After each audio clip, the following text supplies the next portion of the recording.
मारिया की शादी होने में अभी 20 दिन रहते थे तभी उसे पता चला कि वो हामला है। लेकिन उस वक्त उसे ये पता नहीं था कि उसके पेट में बच्चा किसका है और कौन है वो शख्स जिसने उसके साथ ये जुर्म किया है। बदनामी से बचने के लिए मारिया अपनी माँ को लेकर दूसरे शहर रहने चली गई और फिर 9 महीने बाद जो बच्चा पैदा हुआ और नर्स ने मारिया के बच्चे की शक्ल दिखाई तो उस बच्चे को देखकर मारिया की चीख निकल गई, क्योंकि वो बच्चा तो 20 दिन बाद मारिया की शादी होने वाली थी। इसीलिए मारिया अपनी माँ के साथ शॉपिंग करने गई थी। जिस घर में शादी होती है वहां 1-2 महीने पहले ही नहीं बल्कि साल पहले से ही शादी की शॉपिंग शुरू हो जाती है। और अगर शादी बेटी की हो तो एक एक तिनके के बराबर का सामान भी याद से लेकर रखना पड़ता है।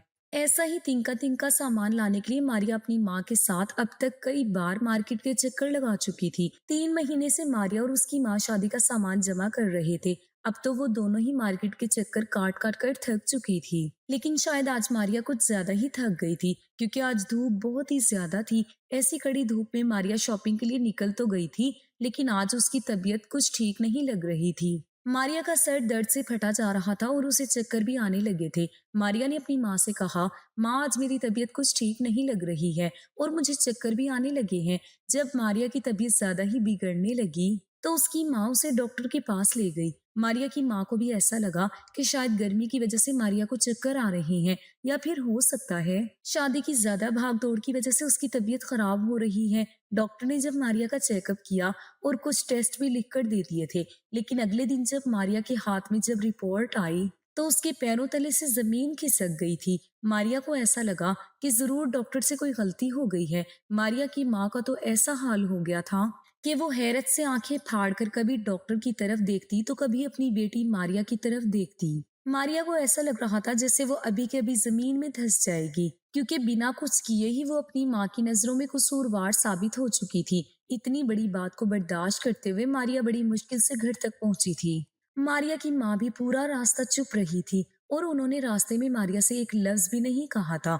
लेकिन जैसे ही वो दोनों घर पहुंची तो मारिया की माँ रोने लगी और कहने लगी, ये क्या कर दिया मारिया, और ये किसका गुनाह पल रहा है तेरी कोख में। बेचारी मारिया अपनी माँ को क्या जवाब देती, जबकि वो खुद ही इस बारे में कुछ भी नहीं जानती थी। मारिया शक करती भी तो किस पर करती, क्योंकि उसके घर पर तो उसकी माँ के अलावा कोई भी नहीं रहता था।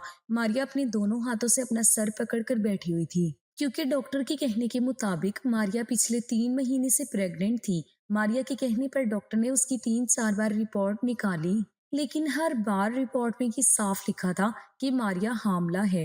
रिपोर्ट आने के बाद तो मारिया इस बात को झुठला भी नहीं सकती थी कि वो हामला है। लेकिन सोचने वाली बात ये थी कि मारिया के साथ ये सब किसने किया था और कब किया था, और अगर मारिया के साथ इतना बड़ा जुर्म हुआ भी था तो फिर इस बात की मारिया को खबर कैसे नहीं हुई थी। मारिया की माँ उसको कोस रही थी। तब मारिया रोते हुए कहने लगी, आपकी कसम मैं सच कह रही हूँ, इसमें मेरा कोई कसूर नहीं है। मुझे खुद भी नहीं पता है कि मेरे साथ ये सब कब और कैसे हो गया और किसका गुनाह मेरी कोख में पल रहा है। लेकिन मारिया की माँ ने मारिया पर यकीन नहीं किया और कहने लगी, मारिया इतना सफेद झूठ भी मत बोलो, और ये तुम कैसे बेवकूफ बनाने की कोशिश कर रही हो। ये कोई छोटी मोटी बात नहीं है जो बिना तुम्हारी इजाजत के हो जाए और तुम्हें उसके बारे में पता भी ना चले। मारिया अपनी माँ को भरोसा दिलाते दिलाते थक गई थी, लेकिन उसकी माँ ने उसकी बातों पर यकीन नहीं किया और बस खामोश हो गई। अगले दिन मारिया की माँ मारिया को एक दूसरे डॉक्टर के पास ले गई जो उन्हीं की जान पहचान की थी। उस डॉक्टर को यकीन में लेकर मारिया की माँ कहने लगी, डॉक्टर अगर आप मेरी बेटी का बच्चा जाया कर दें तो आपका बहुत बड़ा एहसान होगा। उस डॉक्टर ने कहा कि आपने आने में देर कर दी है। अब तो 3 महीने पूरे हो चुके हैं, फिर भी मैंने आपकी बेटी का पूरा चेकअप किया है। अगर इस वक्त अबॉर्शन किया गया तो मारिया की जान को भी खतरा हो सकता है। अब तो मारिया के पास इस बच्चे को जन्म देने के अलावा और कोई चारा ही नहीं था, और ऊपर से मारिया की शादी भी नजदीक आ रही थी। मारिया जानती थी कि अगर उसके होने वाले शोहर को इस बात का पता चल गया तो वो उसे पूरी दुनिया में बदनाम करके रख देगा।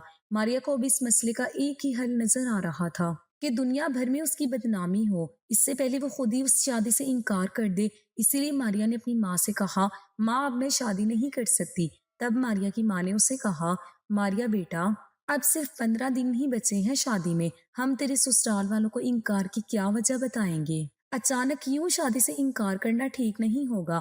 तब मारिया ने कहा, माँ शादी के बाद तो ये बात सबको पता चल ही जाएगी। उसके बाद वो लोग मुझे धक्के मारकर अपने घर से बाहर निकाल देंगे। इससे तो अच्छा है कि मैं ये शादी ही ना करूं। तब मारिया की माँ ने कहा, लेकिन मारिया हम उन लोगों से कहेंगे क्या? हमारे पास इनकार करने की कोई ठोस वजह भी तो नहीं है। मारिया को भी कुछ समझ नहीं आ रहा था अब इस मसले का क्या हल निकाला जाए, क्योंकि मारिया के साथ जिसने भी ये घिनौना काम किया था फिलहाल तो वो मारिया की नजरों से छुपा हुआ था। मारिया दुनिया भर में बदनाम नहीं होना चाहती थी, इसीलिए वो अपना सामान बांधकर दूसरे शहर रहने चली गई, जहां उसे और उसकी माँ को कोई भी नहीं जानता था। पहले पहले तो मारिया की माँ ने बहुत मना किया कि वो अपना घर बार छोड़कर कहीं नहीं जाएगी, लेकिन आखिर में उन्हें मारिया के आगे झुकना ही पड़ा और मारिया अपनी माँ को लेकर लाहौर चली गई। मारिया ने डिजाइनिंग में डिप्लोमा किया हुआ था, इस वजह से उसे लाहौर जाते ही एक अच्छी सी नौकरी मिल गई थी। जिस लड़के से मारिया की शादी होने वाली थी वो इस पहले वाली कंपनी में उसके साथ ही काम करता था। दोनों को पहली नजर में ही एक दूसरे से प्यार हो गया था और फिर बात शादी तक पहुंच गई थी। मारिया के घर में उसकी माँ के अलावा और कोई भी नहीं था, इसीलिए जब मारिया ने अदील के बारे में अपनी माँ को बताया तो उन्हें भी इस रिश्ते पर कोई एतराज नहीं था, क्योंकि अदील एक बहुत ही अच्छा और पढ़ा लिखा नौजवान था। उसकी जॉब अच्छी थी जिससे वो अच्छा खासा कमा लेता था। अदील की फैमिली में सिर्फ उसके माँ बाप ही थे और वो अपने माँ बाप की इकलौती औलाद था। और सबसे अच्छी बात तो ये थी कि मारिया और अदील एक ही कंपनी में काम करते थे और वो दोनों एक दूसरे को पसंद भी करते थे। इसीलिए मारिया की माँ ने खुशी खुशी इस रिश्ते के लिए हाँ कर दी और इस तरह मारिया और अदील का रिश्ता तय हो गया। शादी का दिन तय होते ही दोनों घरों में शादी की तैयारियां जोरों से चल रही थी और सब कुछ ठीक ही चल रहा था। लेकिन फिर पता नहीं मारिया के साथ ऐसा क्या हो गया कि किसी आदमी ने उसके साथ इतना बड़ा घिनौना काम कर दिया और मारिया को इस बात का पता तक नहीं चला। मारिया की जिंदगी ने उसके साथ ऐसा बुरा मजाक किया था जिसने उसकी रातों की नींदें हराम करके रख दी थी। मारिया गुजरी जिंदगी को सोच सोच कर पागल हो रही थी, लेकिन उसे ऐसा कुछ भी याद नहीं आया जिस वजह से वो किसी पर शक कर पाती। जिस रात को मारिया और उसकी माँ अपना घर छोड़कर निकली थी उसके दूसरे ही दिन अदील ने कई बार मारिया को कॉल की थी। शायद अदील मारिया के घर से गायब होने की वजह जानना चाहता था, लेकिन मारिया भी उसे क्या बताती, क्योंकि मारिया जानती थी सच्चाई जानने के बाद अदील उसे कभी कबूल नहीं करेगा। इसीलिए मारिया ने अपना फोन नंबर ही बदल दिया और पुरानी सिम को तोड़कर फेंक दी थी। मारिया का दिल खून के आंसू रो रहा था, क्योंकि उसकी हंसती मुस्कुराती जिंदगी बर्बाद होकर रह गई थी। एक पल के लिए तो मारिया ने सोचा कि वो अदील को सारी सच्चाई बता दे, लेकिन फिर वो खामोश हो गई थी, क्योंकि एक दिन अदील ने मारिया से यूं ही बातों बातों में कह दिया था, मारिया, मैं सब कुछ बर्दाश्त कर सकता हूँ लेकिन बेवफाई कभी बर्दाश्त नहीं कर सकता। मारिया बेवफा तो नहीं थी, लेकिन ना जाने कैसे उसके किरदार पर इतना बड़ा दाग लग गया था। लाहौर आकर मारिया ने लोगों को यही बताया था कि वो शादीशुदा है और उसका शौहर दुबई में रहता है। ये झूठ बोलने के अलावा मारिया के पास और कोई दूसरा चारा भी नहीं था। मारिया को खुद ही ये सोचकर अजीब लग रहा था कि वो खुद नहीं जानती कि उसके पेट में किसका गुनाह पल रहा है। अब तो दिन ब दिन मारिया की तबीयत खराब रहने लगी थी, क्योंकि उसे खुद से ही नफरत होने लगी थी। मारिया कई कई घंटों तक अल्लाह के सामने हाथ जोड़े खड़ी रहती और कहती कि ए अल्लाह, मैंने ऐसा कौन सा गुनाह किया था जिसकी सजा मुझे इस तरह मिल रही है। मारिया की तबीयत बिगड़ने की एक वजह ये भी थी कि अब उसकी माँ उसके साथ ठीक से बात तक नहीं करती थी। मारिया उनकी इकलौती औलाद थी और उनके जीने का एक सहारा थी। जब मारिया 2 साल की थी तब उसके पापा इस दुनिया से चल बसे थे और तब से ही उसकी माँ ने उसे अकेले ही पाल पोस कर बड़ा किया था। मारिया शक्लो सूरत से बिल्कुल अपनी माँ जैसी दिखती थी। काली चमकदार आंखें, लंबे सुनहरे बाल, गोरा गोरा रंग देखने वाले मारिया से अपनी नजरें हटाना भूल ही जाते थे। मारिया की माँ कई बार मारिया को समझाती थी, जमाना बहुत खराब है मारिया, ऊपर से तेरी ये खूबसूरती, थोड़ा संभल के रहा कर मेरी बच्ची। लेकिन मारिया अपनी माँ की बातों को हंसकर टाल दिया करती थी और कहती थी, माँ, आपकी बेटी कोई कमजोर लड़की नहीं है कि कोई भी आकर आपकी बेटी की इज्जत पर हाथ डाल सके। और अगर फिर भी किसी ने ऐसा करने की गलती कर भी दी तो मैं उसकी आंखें निकालकर उसके हाथ में रख दूंगी। लेकिन मारिया को कहाँ पता था कि इसी बात पर उसे खून के आंसू रोना पड़ेगा। कोई मारिया की इज्जत के साथ खिलवाड़ कर गया था और उसे पता भी नहीं था कि वो कौन था, कैसे जी रही थी वो अपनी जिंदगी। लेकिन फिर भी किसी तरह से ये वक्त भी गुजरता गया और फिर वो वक्त भी आ गया जब मारिया को अस्पताल में एडमिट होना पड़ा। मारिया ये नहीं जानती थी कि उसके बच्चे का बाप कौन है, या वो किसके बच्चे को जन्म देने वाली है। बस उसे तो इतना ही पता था कि उसकी पेट में पलने वाला बच्चा किसी की नाजायज औलाद थी। और मारिया ये दर्द कैसे बर्दाश्त कर रही थी, ये तो सिर्फ वही जानती थी, क्योंकि एक औरत कभी भी ऐसे बच्चे को जन्म नहीं देना चाहती जिसके पैदा होने से पहले ही वो उससे नफरत करती हो।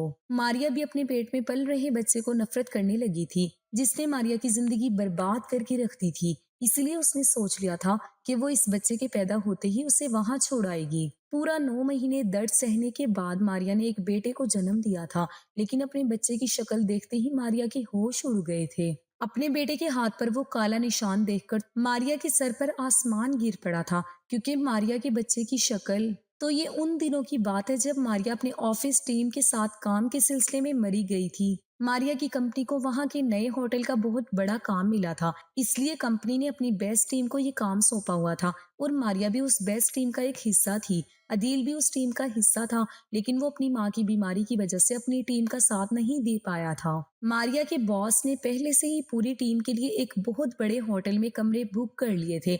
जिस दिन मारिया और उसकी टीम मरी पहुंची थी, उस दिन हर तरफ बर्फबारी शुरू हो चुकी थी, जिस वजह से रास्ते बंद हो चुके थे और कई दिनों तक मारिया और उसकी टीम को होटल में ही कैद होकर रहना पड़ा था। लेकिन एक दिन जब बर्फबारी बहुत ही ज्यादा हो रही थी, उस दिन मरी आने वाले लोगों की गाड़ियां बहुत ही खतरनाक हादसे का शिकार हो गई थी और कई सारी गाड़ियां तो रास्ते में ही फिसलने की वजह से वहीं पर फंस गई थी और कुछ लोगों ने तो वहीं गाड़ियों में दबे दबे ही ठंड की वजह से अपनी जान गंवा दी थी।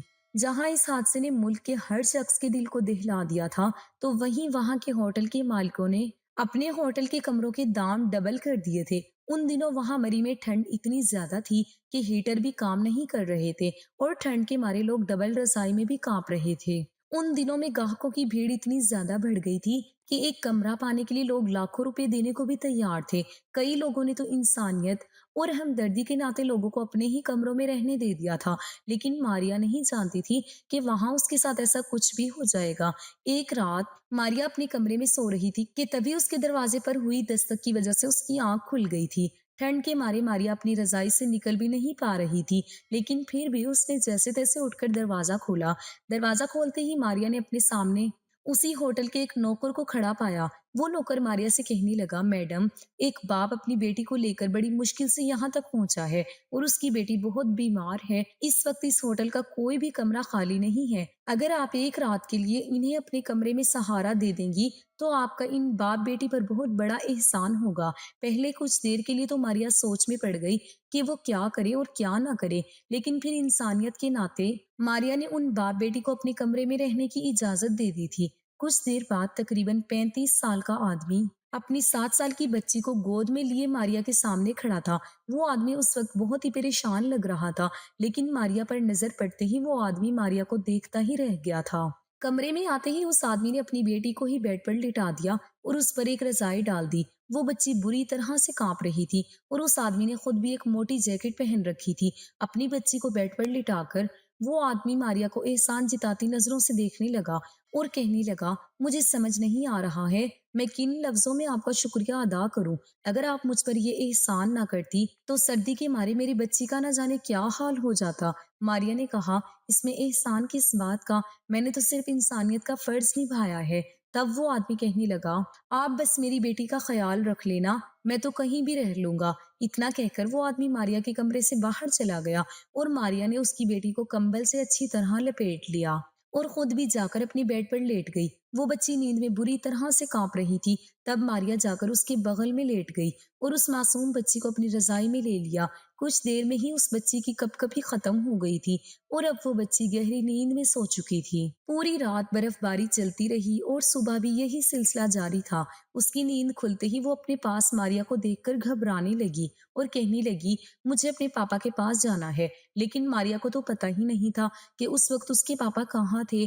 मारिया तो उस आदमी का नंबर तक लेना भूल गई थी कि उसे फोन करके बुला पाती। मारिया ने उस बच्ची को बहुत समझाया कि आपके पापा अभी थोड़ी देर में आ जाएंगे, लेकिन वो बच्ची तो रोने लग गई। मारिया ने कमरे से बाहर निकलकर चारों ओर नजरें घुमाई कि शायद उसे उस बच्ची के पापा कहीं नजर आ जाएं, लेकिन कॉरिडोर तो बिल्कुल खाली पड़ा था। मारिया ने बड़ी मुश्किल से उस बच्ची को चुप करवाया और फिर एक नौकर से कहकर नाश्ता मंगवाया।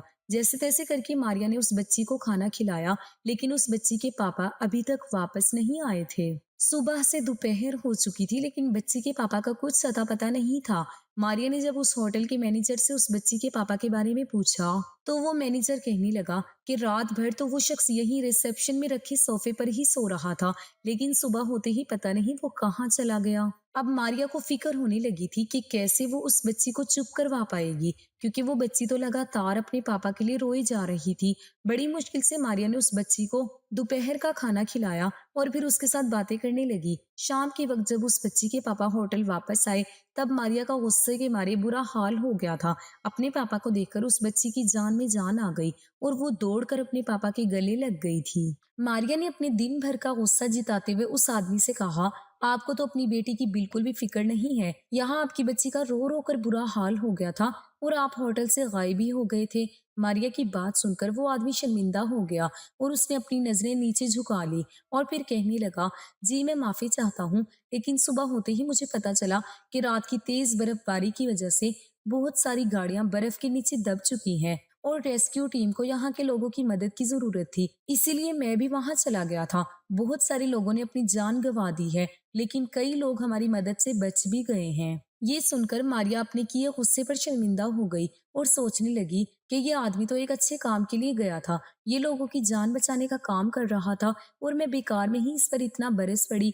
उस आदमी ने मारिया से कहा, आज रात भी ऐसे ही तूफान के बारे में बताया गया है, लेकिन हो सकता है कल शाम तक शायद कोई हल निकल जाए। आपको मेरी वजह से बहुत तकलीफ उठानी पड़ी है, लेकिन जैसे ही रास्ते साफ होते हैं मैं अपनी बेटी को लेकर फौरन ही वापस चला जाऊंगा।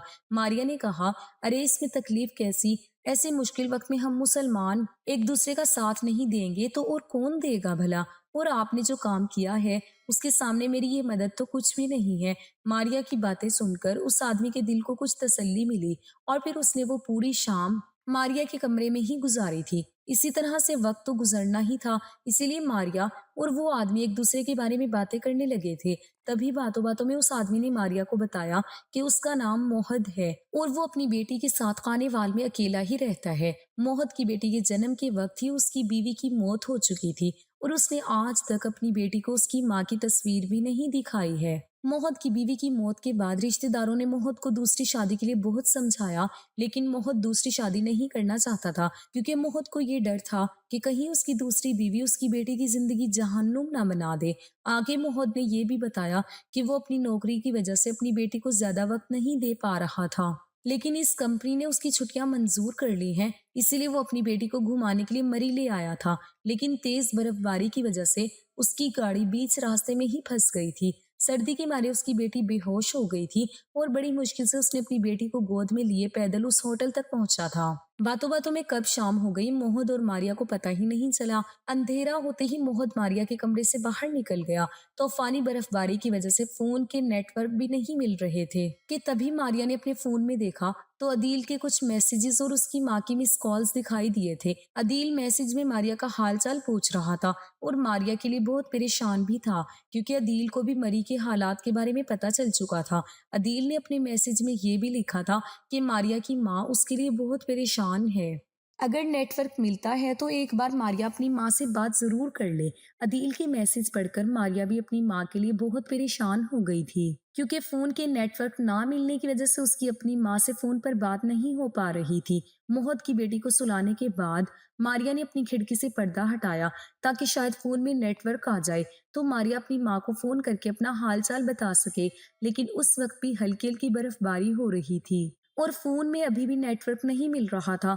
मारिया ने खिड़की से बाहर नजर डाली तो होटल से कुछ दूरी पर कुछ लोग अपने फोन पर बात कर रहे थे। मारिया ने सोचा हो सकता है वहां पर नेटवर्क मिल रहा हो तो वो भी वहां जाकर अपनी माँ से थोड़ी सी बात कर ले और अपना हाल चाल भी बता दे, ताकि उसकी माँ के दिल को सुकून मिल जाए और वो रात को थोड़ा चैन से सो पाए। यही सब सोचते हुए मारिया ने अपनी गर्म शाल उठाई और उसे ओढ़कर कमरे से बाहर निकल गई। उस वक्त रात के 9:30 ही बज रहे थे, लेकिन फिर भी होटल में सन्नाटा छाया हुआ था, क्योंकि सर्दी की वजह से सब अपने अपने कमरों में घुसे पड़े थे।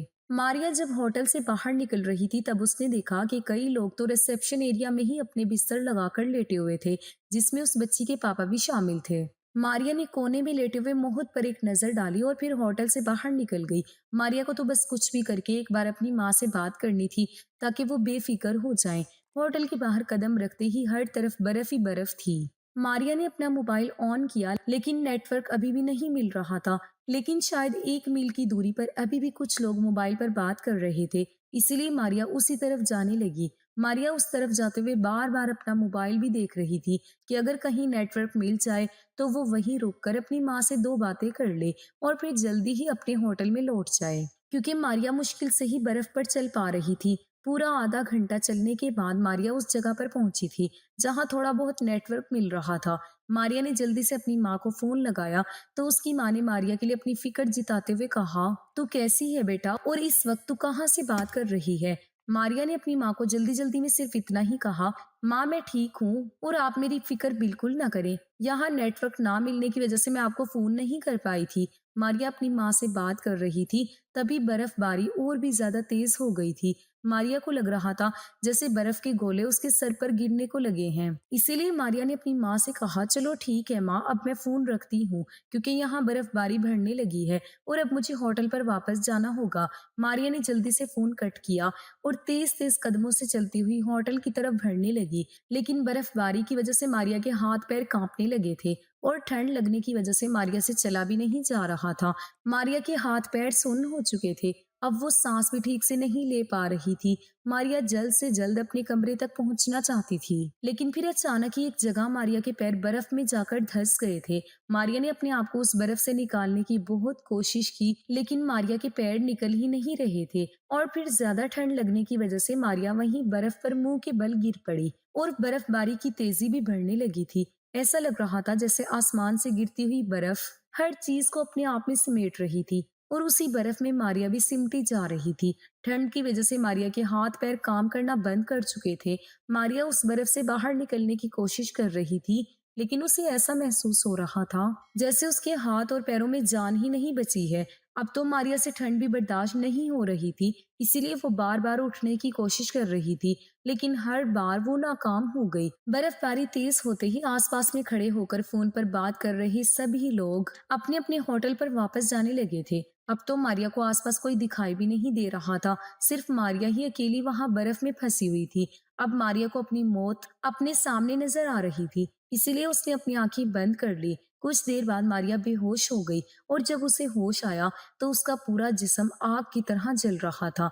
मारिया के पूरे जिस्म में दर्द हो रहा था और दर्द की मारे वो तड़प रही थी। मारिया ने जब अपनी आंखें खोली तो उसने अपने आप को अपने होटल के कमरे में पाया था। वो बच्ची मारिया के पास ही बैठी थी और मारिया के हाथों को सुहला रही थी। उस बच्ची का बाप मोहद भी सामने सोफे पर बैठा हुआ था, लेकिन उसकी नजरें नीचे झुकी हुई थी। मारिया ने उठने की कोशिश की तो वो बच्ची अपने पापा को पुकारने लगी और कहने लगी, पापा देखो आंटी उठ गई। अपनी बेटी की बात सुनकर मोहद एकदम से चौंक उठा था। शायद वो किसी गहरी सोच में डूबा हुआ था।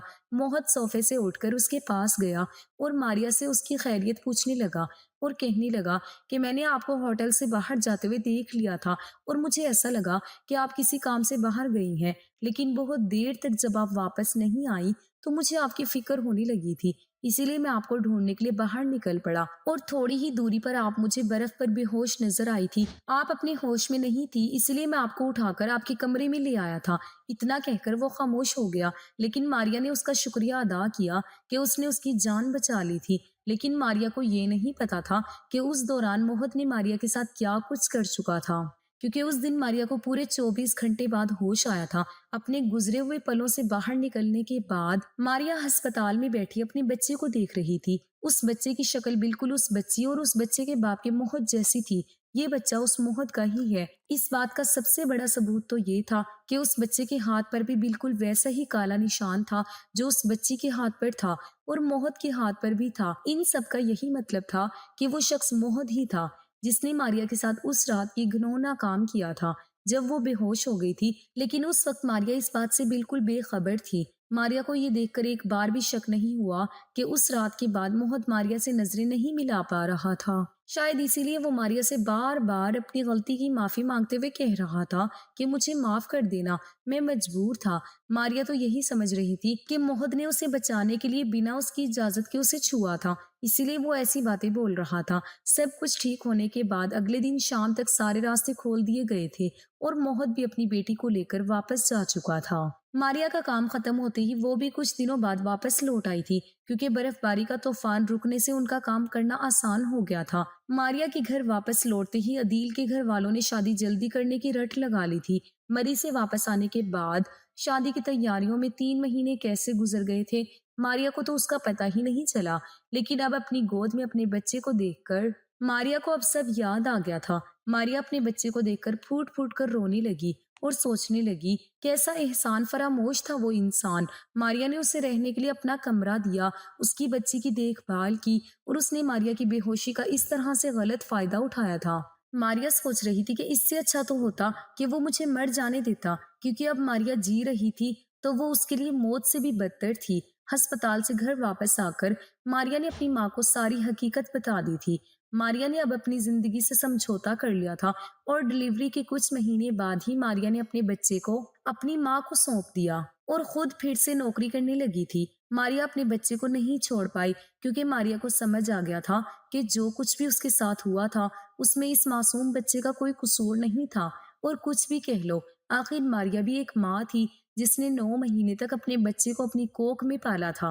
इसीलिए वो अपने बच्चे को खुद से जुदा नहीं कर पाई और उसे दिल से अपना लिया। लेकिन घर चलाने के लिए और अपने बच्चे को एक अच्छी जिंदगी देने के लिए मारिया का जॉब करना बहुत जरूरी था। इसीलिए अपने जिगर के टुकड़े को अपनी माँ के हवाले करके मारिया जॉब करने के लिए घर से निकल पड़ी। लेकिन मारिया को ये नहीं पता था किस्मत एक बार फिर से उसे मौत के सामने लाकर खड़ा कर देगी। एक दिन जब मारिया जॉब से घर वापस लौटी तो सामने उसने मौत को अपनी माँ के साथ बैठे देखा था। मौत को अपनी आंखों के सामने देखकर मारिया हैरान रह गई थी और मौत की बेटी भी उसके साथ ही थी। मौत ने अपनी हालत देवदास जैसी बना ली थी। उसकी दाढ़ी मूछ काफी बढ़ गई थी और वो खुद भी कुछ बिखरी सी हालत में था। मारिया को देखते ही मौत खड़ा हो गया और अभी भी किसी मुजरिमों की तरह नजरें झुकाए हुआ था। मारिया ने उसकी तरफ नफरत भरी निगाहों से देखा, लेकिन इससे पहले कि मारिया उसको कुछ कहती, मोहद की बेटी मारिया के पास जाकर उससे लिपट गई और कहने लगी, मम्मी आप फिर से कहाँ चली गई थी? मैंने आपको बहुत मिस किया था। मैंने और पापा ने आपको बहुत ढूंढा, लेकिन आप ना जाने कहाँ खो गई थी। अब दोबारा मुझे छोड़कर नहीं जाओगी ना मम्मी? मारिया ने उस बच्ची को कोई जवाब नहीं दिया, बल्कि उस बच्ची के मम्मी कहने पर मारिया हैरत और गुस्से से आंखें फाड़कर मोहद की तरफ देखने लगी थी। तब मारिया की माँ उसके पास आई और कहने लगी, मारिया बेटा, मोहद को अपनी गलती का एहसास हो चुका है और वो कब से हमारी तलाश में ही भटक रहा था। वो तुमसे माफी मांगना चाहता है। मारिया, मोहद तुमसे शादी भी करना चाहता है। ये सुनकर मारिया नफरत भरी नजरों से मोहद की तरफ देखने लगी और कहने लगी, मैंने तुम्हारा क्या बिगाड़ा था जो तुमने मेरी जिंदगी बर्बाद करके रख दी और तुम्हें अब जाकर एहसास हो रहा है अपनी गलती का। मैं तुम्हारी शक्ल भी नहीं देखना चाहती, निकल जाओ मेरे घर से। जब मारिया मोहद से ये सब कह रही थी तब मोहद की आंखों से आंसू बहकर उसके नन्हे से बच्चे के पैरों पर गिर रहे थे। मारिया अपनी मन की भड़ास निकालकर अपने कमरे की तरफ बढ़ने लगी। तब मारिया की माँ ने उसका हाथ पकड़कर उसे वहीं रोक लिया और कहा, मारिया बेटा, एक बार इसकी बात तो सुन ले। तब मारिया ने कहा, माँ अब क्या सुनना बाकी बचा है? इस इंसान ने उस वक्त भी मुझे धोखा देने के लिए अपनी बेटी का सहारा लिया था और आज भी ये अपनी बेटी के सहारे मुझे ब्लैकमेल कर रहा है। तभी तो इसकी बच्ची अचानक मुझे मम्मी कहने लगी है। ये सब इसी इंसान का सिखाया हुआ है। तभी मोहद ने मारिया से कहा, नहीं मारिया जी, आप मुझे और मेरी बेटी को गलत समझ रही हैं। तब मारिया ने कहा, वाह रे वाह, मेरे साथ गलत करने वाला इंसान आज मुझे सही और गलत का सबक पढ़ा रहा है। तब मोहद की बेटी मारिया के पास आई और कहने लगी, मम्मी आप पापा पर गुस्सा क्यों कर रही हैं? मेरे पापा तो बहुत अच्छे हैं। तब मारिया मोहद की बेटी को अपने से दूर करने लगी तो मोहद की बेटी के हाथ से एक तस्वीर फिसलकर जमीन पर गिर गई, जिसे देखकर मारिया के पैरों तले से जमीन खिसक गई। मारिया ने उस तस्वीर को जमीन से उठाया और बड़ी हैरत से कभी उस तस्वीर की तरफ देखती तो कभी मोहद की तरफ देख रही थी। तब मोहद ने कहा, इतना हैरान मत हो मारिया जी, ये तस्वीर आपकी नहीं है, ये तस्वीर मेरी बीवी की है, मेरी बुशरा की है। मेरी और बुशरा की शादी हुई थी और हम दोनों एक दूसरे से बहुत प्यार करते थे। हम दोनों ने साथ जीने और मरने की कस्में खाई थी और मैं तो अपनी बुशरा के बगैर जीने के बारे में सोच भी नहीं सकता था। लेकिन बुशरा ने उस वक्त मेरा साथ छोड़ दिया जब मैं चाह कर भी उसके साथ मर नहीं सकता था। और इसकी वजह ये थी कि मेरी ये बेटी, जिसकी जिम्मेदारी सौंपते हुए बुशरा मुझसे वादा लेकर गई थी कि मैं हमारी बेटी को माँ और बाप दोनों का प्यार दूंगा और उसकी आंखों में कभी एक भी आंसू नहीं आने दूंगा। मैं अपनी बेटी की कसम खाकर कह रहा हूँ मारिया जी कि उस दिन जो कुछ भी हुआ वो मैंने जानबूझकर नहीं किया था। जिस रात मैं आपको बेहोशी की हालत में कमरे में लेकर आया था, उस रात आपका पूरा जिस्म ठंड की वजह से नीला पड़ चुका था। उस वक्त आपकी जिंदगी बचाने का मेरे पास एक ही रास्ता था, वरना आप अपनी जान गंवा देती और मैं आपको अपनी आंखों के सामने यूं मरता हुआ नहीं देख सकता था, क्योंकि आपने मेरी बच्ची की जिंदगी बचाकर मेरे ऊपर बहुत बड़ा एहसान किया था। और दूसरी वजह आपका ये चेहरा जो मेरी कमजोरी बन गया था। मैंने अपनी आंखों के सामने मेरी जिंदगी, मेरी बुशरा को दम तोड़ते हुए देखा था और मुझ में अब इतनी हिम्मत नहीं थी कि मैं अपनी बच्ची की जिंदगी बचाने वाली को और अपनी बुशरा की हूबहू छवि को अपनी आंखों के सामने मरते देख सकूं। मैं हर हाल में आपको बचाना चाहता था और अगर मेरे पास आपकी जान बचाने का कोई और दूसरा रास्ता होता तो मैं ये गुनाह कभी नहीं करता। मारिया, जो कदम मैंने उठाया था वो कोई मेरी मर्जी नहीं थी। पहले मैंने आपको होश में लाने के लिए हर मुमकिन कोशिश की थी। बहुत देर तक आपके हाथों को अपने हाथों से मलता रहा, आपके पैरों पर अपने हाथ रगड़कर आपके जिस्म में गर्मी लाने की कोशिश की। लेकिन जब सारी मुमकिन कोशिश करने के बाद भी आपके जिस्म में गर्मी पैदा नहीं हुई तो मेरे पास एक यही हल था। मेरा यकीन कीजिए मारिया जी, जब मैंने आपके जिस्म से कपड़े अलग किए थे उस वक्त मैंने अपनी आंखें बंद कर ली थी। मेरे मन में आपके लिए कोई भी गलत ख्याल नहीं थे। मैं तो बस आपको अपने जिस्म की गर्मी देकर आपकी जान बचाना चाहता था। लेकिन पता नहीं वो कौन से कमजोर पल थे जब आपको अपने जिस्म की गर्मी देते वक्त आपके चेहरे पर मुझे मेरी बुशरा नजर आने लगी और फिर वो सब कुछ हो गया जो नहीं होना चाहिए था। अगले दिन सुबह जब आपको होश आया तो मुझ में इतनी हिम्मत नहीं थी कि मैं आपसे नजरें मिला सकता। मैंने बहुत कोशिश की लेकिन मैं आपको उस रात के बारे में कुछ भी नहीं बता पाया था। लेकिन मेरे घर लौटने के बाद भी मेरे ज़मीर ने मुझे चैन से जीने ही नहीं दिया। इसीलिए मैंने आपको ढूंढना शुरू कर दिया और बड़ी मुश्किल से होटल से आपके घर का पता मिला था। लेकिन जब मैं आपके घर पहुंचा तो पता चला कि अब आप वहां नहीं रहती हैं।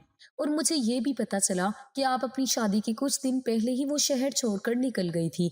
आपकी इस तरह अचानक शहर छोड़ने वाली बात ने मेरे मन में एक और डर पैदा कर दिया था कि उस रात की वजह से आपकी जिंदगी में जरूर कोई बहुत बड़ी मुश्किल आ गई है जिस वजह से आपको शहर छोड़ना पड़ा है। इसीलिए मैंने आपकी तलाश जारी रखी और फिर एक दिन मैंने आपको अपने एक दोस्त के ऑफिस में देख लिया। मैंने अपने दोस्त के ऑफिस से आपका एड्रेस लिया और जब मैं यहाँ पहुंचा तो आपकी माँ ने मुझे सारी सच्चाई बता दी। जानता हूँ कि मैं आपका मुजरिम हूँ मारिया, लेकिन आज मैंने जो कुछ भी आपसे कहा उसके बाद भी अगर आपको ये लगता है कि मैं गलत था तो बेशक आप जो चाहें मुझे सजा दे सकती हैं। ये कहते वक्त मोहत की आंखों से आंसू बह रहे थे और मोहत जाकर मारिया के पैरों में बैठ गया और कहने लगा, मारिया, मेरी वजह से आपको न जाने कितनी तकलीफों का सामना करना पड़ा है।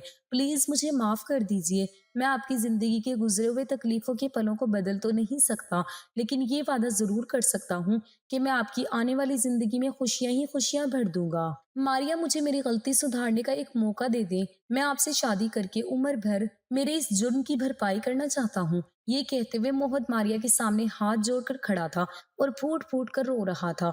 मोहत की बातें सुनकर मारिया की आंखें भी नम हो गई और उसने मोहत के जुड़े हुए हाथों को पकड़ा और उसे माफ कर दिया और फिर बहुत ही सादगी से उन दोनों की शादी हो गई और मारिया मोहत की दुल्हन बनकर उसके घर आ गई। शादी के बाद मोहत ने मारिया को इतना प्यार दिया कि वो अपनी बीती जिंदगी के सारे गम और सारी तकलीफें भूल गई थी। आज मोहत और मारिया दोनों की एक प्यारी सी फैमिली है जिसमें एक प्यारी सी बेटी और एक प्यारा सा बेटा है। और हाँ, मारिया के चेहरे में बुशरा की यादें भी जुड़ी हुई हैं। भला अब उसको और क्या चाहिए। दोस्तों, इस कहानी से हमें एक ही सीख मिलती है कि हम चाहे लाख कोशिश कर लें जमीन पर जोड़े बनाने की, लेकिन आखिर में जोड़ा बनता वही है जो ऊपर वाले ने बना के रखा है। इसीलिए तो कहा जाता है कि जोड़े तो आसमान पर बनते हैं।